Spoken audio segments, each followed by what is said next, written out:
We spoke about the categorization of cancer and the causes of cancer in the last PowerPoint.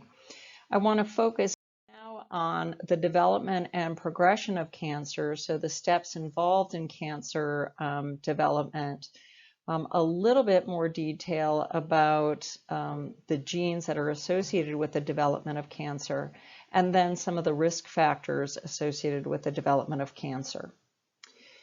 So the first sort of take-home message when talking about cancer is that cancer is a multi-step process. Somebody does not simply, quote unquote, come down with cancer, but rather cancer arises very slowly over time. It is a progression.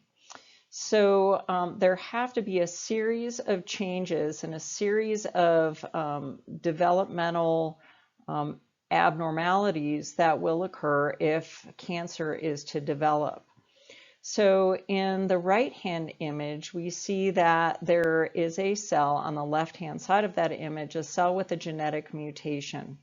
And that in and of itself, having a genetic mutation, does not necessarily lead to cancer. Rather, it's possible that having that genetic mutation would cause a cell to sort of disregard some of the signals that would cause a cell to stop dividing. If a cell disregards those stop dividing signals, it's going to continue to divide when it shouldn't, perhaps when the environment is not really supportive of continual division. For example, if it's overcrowded, but if a cell continues to divide even in that overcrowded situation, will develop into something known as hyperplastic tissue or hyperplasia.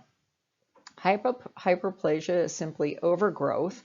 But when some of those overgrowing cells begin to display some sort of abnormal structural features, so they don't look normal, they look a little bit abnormal, we consider those cells dysplastic. So an overgrowth with odd-looking cells is termed a dysplasia. That is not cancer. Cancer depends upon a disruption of the connective tissue that underlies, in this case, an epithelial tissue. So we're talking about the development of a carcinoma here.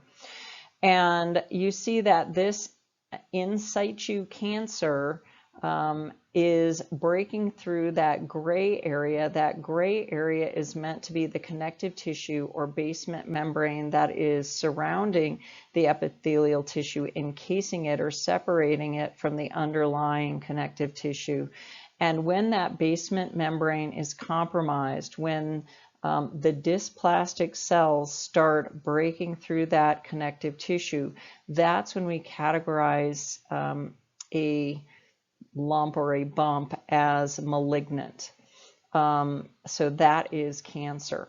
Once the cancer really is effective at breaking through that basement membrane and gets into surrounding tissue, we categorize that cancer as an invasive cancer. So these are usually our cancers that are staged or graded at a higher number, stage 3 or stage 4.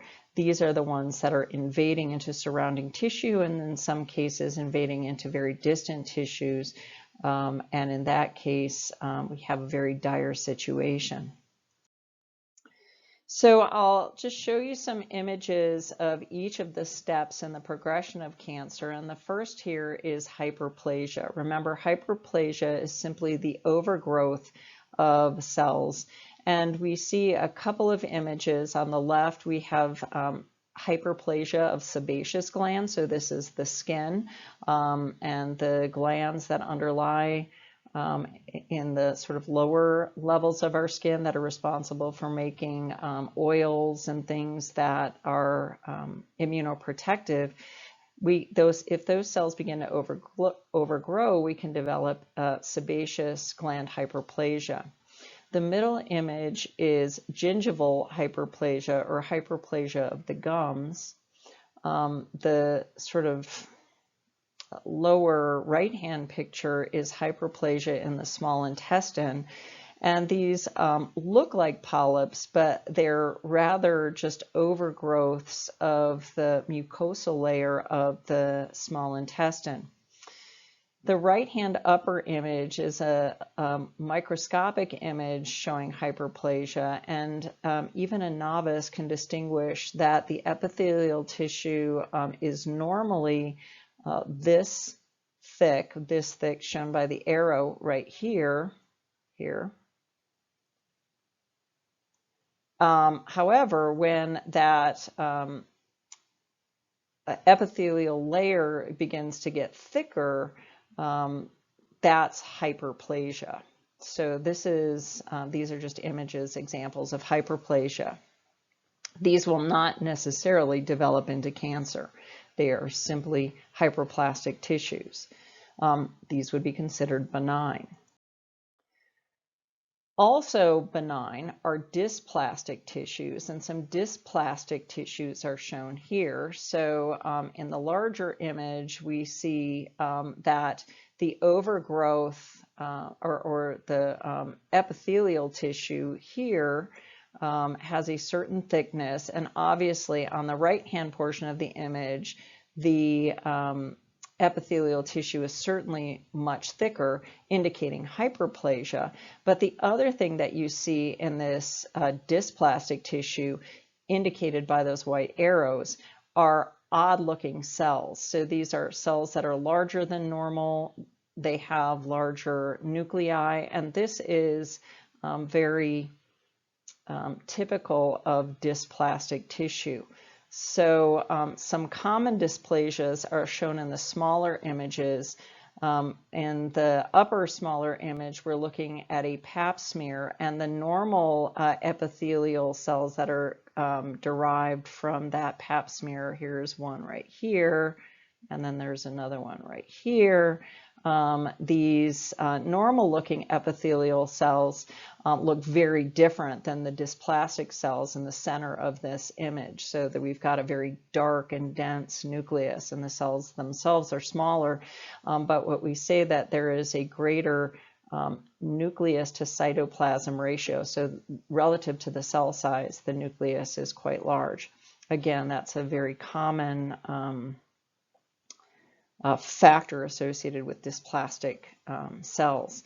Looking at a more, let's say, gross anatomical dysplastic example, we see a colon polyp, and this polyp is sort of on a stalk, and we call that a pedunculated polyp. And this is also dysplastic, so this is something that would be removed during a colonoscopy, for example. While dysplasia won't necessarily develop into cancer, dysplastic tissue is very frequently referred to as a precancerous condition. And so very often when dysplasia is recognized by a clinician, some sort of intervention will occur. So there will be some sort of treatment because the idea is that if left untreated, these dysplastic tissues are likely to develop into cancer. Cancer biologists, however, sort of disagree on this. It's not really ethical to let the dysplastic tissue continue to grow and potentially develop into cancer. So we treat it, but we don't know how frequently dysplastic tissue does in fact develop into cancer, because we never leave it untreated if we detect it. This is a microscopic image of a cancer in situ, or a cancer that has begun to break down the basement membrane. The basement membrane is indicated here by that sort of dark blackish brown line that's separating the red stained epithelial tissue from the underlying brownish grayish stained connective tissue. On the left-hand side of the slide, we see that that dark line has disappeared. So the basement membrane has been dissolved, and the epithelial cells are able to move into the underlying connective tissue. This is a malignant tissue, so this is a carcinoma in situ. And this is, again, a malignant condition. So this is cancer. If a cancer is meant to be invasive, we call that cancer either an invasive cancer or a metastatic cancer. The process of metastasis is the process by which cancer cells invade surrounding and potentially distant tissues. So this is a multi-step process, and the steps are indicated on the right-hand side of the slide. And I put the letter that's associated with the left-hand image next to it if there is a letter in that image. So for example, the steps required in metastasis initially include breaking through the basement membrane. So that's that carcinoma in situ that we saw in the previous slide. That has to occur if a cell is meant to be both malignant and invasive. The cell then has to migrate into the surrounding tissue, so into the connective tissue. Stromal cell, this word right here, if I can find my pointer here. The stromal cell, that simply indicates a cell associated with the connective tissue. So the epithelial tissue is breaking through the connective tissue and becoming invasive. If a cell is going to move onto a distant site, that cell has to break into either the bloodstream, like shown in this image, or into the lymphatic vessels, and that requires some additional finesse to get through the epithelial layer that's making up those blood vessels. If we're invading into blood vessels, one of the things that cells have to accomplish is to avoid the shear forces associated with circulating blood. Normally, blood cells have this sort of carbohydrate coat on them to protect them against being bounced around within the bloodstream against other cells and against blood vessel walls.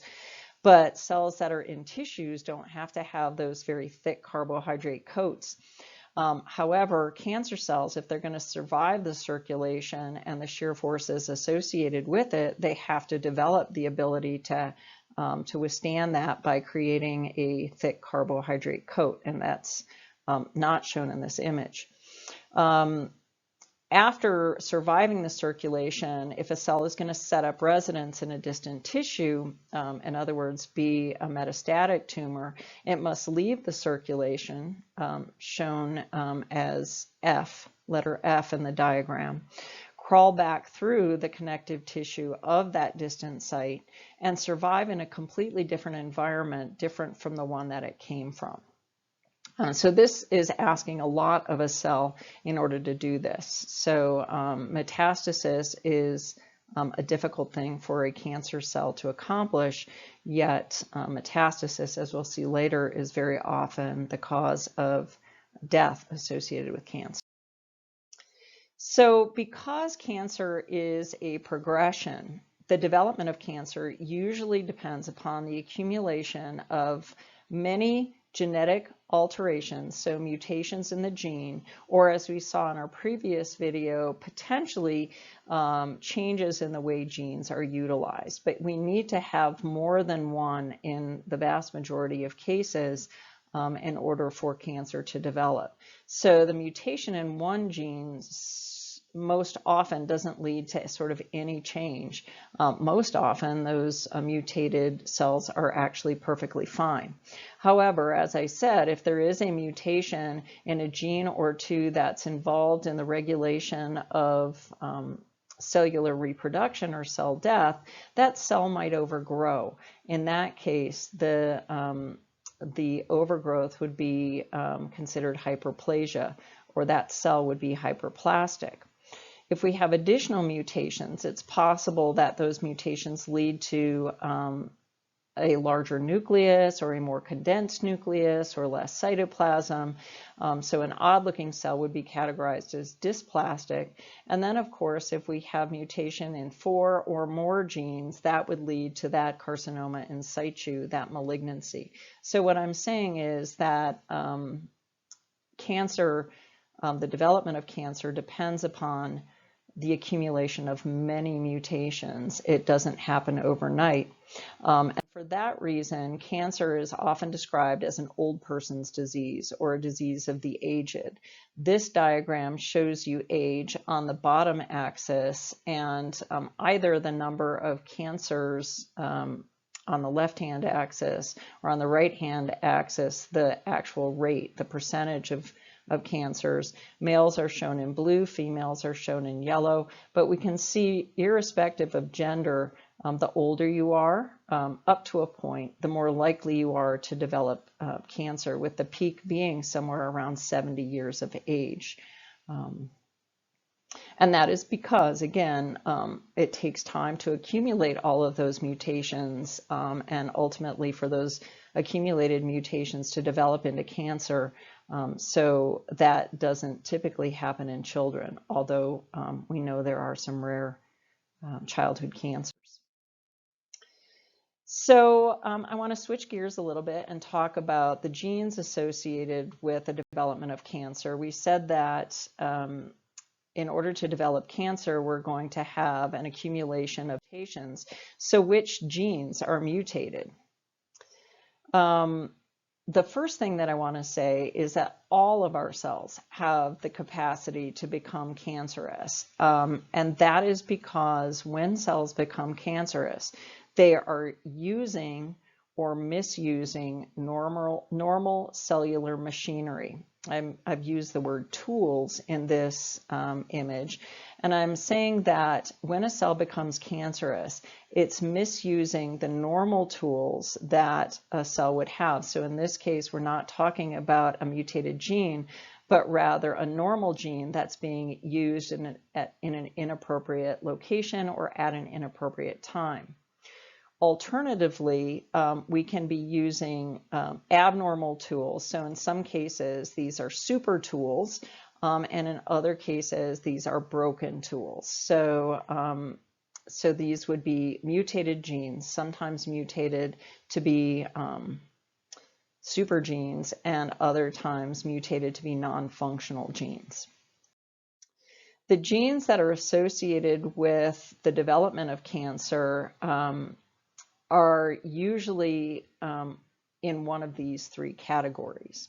So the first of the categories are proto-oncogenes. Proto-oncogenes are genes whose protein products, are responsible for inducing cells to divide. In some cases, for helping cells to not die.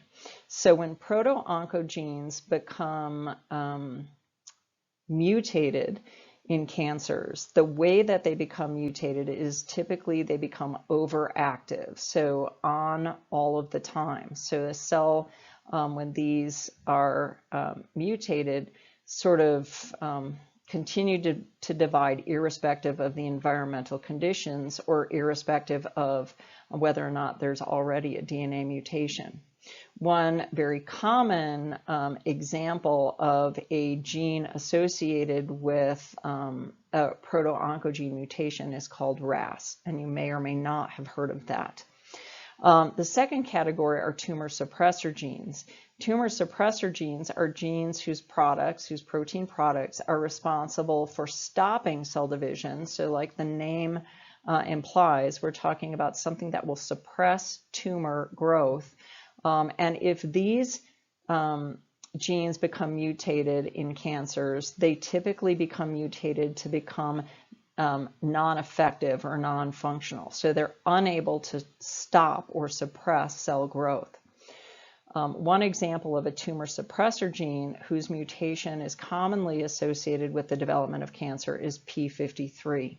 This was in the news a few years ago when scientists identified that elephants, which are animals not prone to the development of cancer, have many, many copies of P53, whereas humans only have 2 copies, one from mom and one from dad, of P53 protein or P53 gene. The third category of genes that are often associated with the development of cancer when mutated are genes whose protein products are responsible for maintaining DNA integrity. So this means that, you know, sometimes the DNA gets damaged, sometimes the DNA, when we copy it, has a mutation, and we have enzymes and other things in our cells that are meant to fix those structural or base changes within DNA. If those enzymes or those proteins are unable to fix the DNA when it becomes broken, so to speak, then those changes in DNA can be passed on to progeny cells, and that's not a good thing. One example of a gene that is responsible for maintaining DNA integrity is one associated with the development of breast cancer when mutated, and that is BRCA1. That you may have heard of because it's in the news frequently, but also because it was identified by some scientists at the University of Utah and a company, Myriad Genetics, right near the University of Utah, has a corner on the market of testing for BRCA1 mutations. So as we said already, the development of cancer really requires more than one mutation, so an accumulation of DNA mutations. And it very likely is that we need to have at least one mutation in each of these categories in order for cancer to develop. So we need to have a mutation in a proto-oncogene such that it is overactively causing the cell to grow. We need to have a mutation in a tumor suppressor gene so that the cell is unable to stop that overgrowth. And we need to have a mutation in the ability to fix DNA, and all of those things may lead to the development of cancer. Typically, it's thought that we need to have at least 4 mutations in order for cells to develop into cancer. There are a few examples where only a single mutation will lead to the development of cancer. These are very rare, and these are often childhood cancers. So the general thinking is that the earlier in life you develop a cancer, the fewer mutations that have to occur for that cancer to develop. Interestingly, a lot of the blood cancers, leukemias and lymphomas, are associated with a relatively few number of DNA mutations, and these are often the cancers that develop in children. So this is what I said. Cancers usually depend upon many genetic alterations, and those genetic alterations, whether they're actual DNA mutations or changes in DNA utilization, they're going to occur in the various categories. So in this diagram from your book, we see that there's a first mutation in a tumor suppressor gene, right here, and then that tumor suppressor gene mutation results in the development of a hyperplastic or potentially dysplastic polyp, and then we have a mutation in an oncogene, and that causes the cells to grow into a larger polyp. And then we have another mutation in a different tumor suppressor gene, and then we have a different mutation in yet another tumor suppressor genes, and then we're going to have additional mutations ultimately resulting in a cell breaking through that basement membrane here. So now we have a malignant tumor, and that tumor cell with additional mutations that would enable it to break through the connective tissue to potentially get into the bloodstream and survive the shear forces. That would be our metastatic cancer. So most cancers do kill when they spread to distant locations, and this is metastatic cancer. So this is the same image we saw before, but the reason that cancers kill is those reasons are listed on the right-hand side. So in some cases, the overgrowth of tumor cells results in I guess, a lack of nutrients for normal cell function and normal cell growth. So the cancer cells are effectively sucking up all of the nutrients, not leaving enough for the normal cells. So the normal cells start to die, and the tumor cells can continue to overgrow, and that can cause ultimately a person to succumb to cancer. It's also possible that that tumor cell overgrowth is responsible for the production of wastes, oftentimes lactic acid or carbon dioxide that can harm normal cells that are in the vicinity, and those overproduced waste can cause those normal cells to die. And again, that leaves more room for the tumor cells to grow into, and that overgrowth can ultimately cause death. Tumor cells can crowd out other cells, and tumor cells can kill if they press on normal cells. This is usually in a confined space, like the brain, for example. But most often it's simply just using resources that the normal cells would need, and or the production of waste that cause normal cells to die. So the death from cancer is simply because your normal cells aren't able to survive. Okay, so cancers do affect people differently, and we know that some of this has to do with genetics, but a lot of this has to do with environment. So there is an environmental role in the development of cancer. So this table shows the different types of cancers and the various locations where those types of cancers are more prevalent.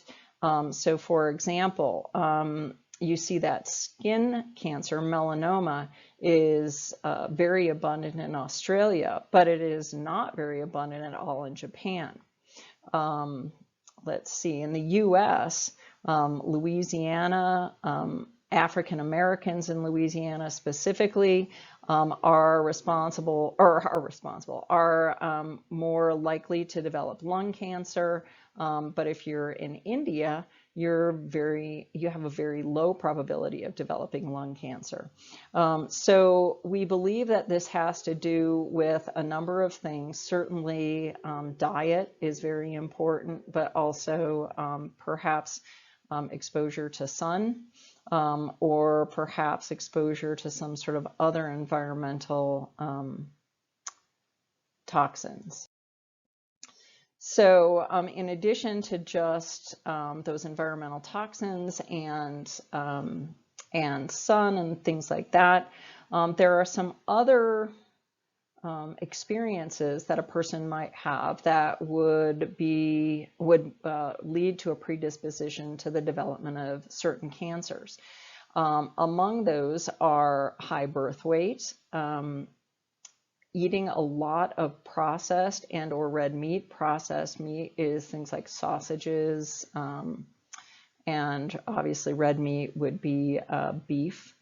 Childhood soy consumption, so this occurs in Japan, for example, that childhood soy consumption is associated with a reduced breast cancer risk. Well done red meat, and that typically refers to charred red meat, so barbecued red meat, barbecued steaks, barbecued hamburgers are associated with an increase in prostate cancer. Exercise is associated with a reduced risk of not only breast cancer, but many different cancers, whereas a high BMI is associated with an increased risk in a number of different cancers. I won't read all of these, but you can see that the things we expose ourselves to can alter, either increase or decrease our risks to develop certain types of cancers. Certainly, we know that there are some lifestyle choices that we make that do, in fact, significantly increase our chances of cancer. And those are obviously smoking, alcohol use, and a diet that is high in fat, low in fiber, high in fried foods, and a diet low in vegetables. All of those things increase our chance of the development of cancer. So to minimize your risk, obviously, don't smoke. Avoid exposure to secondhand smoke. Reduce the amount of saturated fat in your diets. So we discussed very early in the semester what a saturated fat is and where we find those. So now you know how to avoid those. Minimize your risk of salt, cured, or pickled foods, as well as pickled meats that aren't very common in our diets, but something like corned beef, for example, or salt-cured things like ham would be something that you would want to minimize. Eat at least 5 servings of fruits and vegetables a day to increase your fiber consumption, but also to increase certain vitamins and nutrients. Avoid excessive alcohol intake. Try not to have a high BMI. Exercise frequently. Avoid exposure to sunlight. And have appropriate screening exams.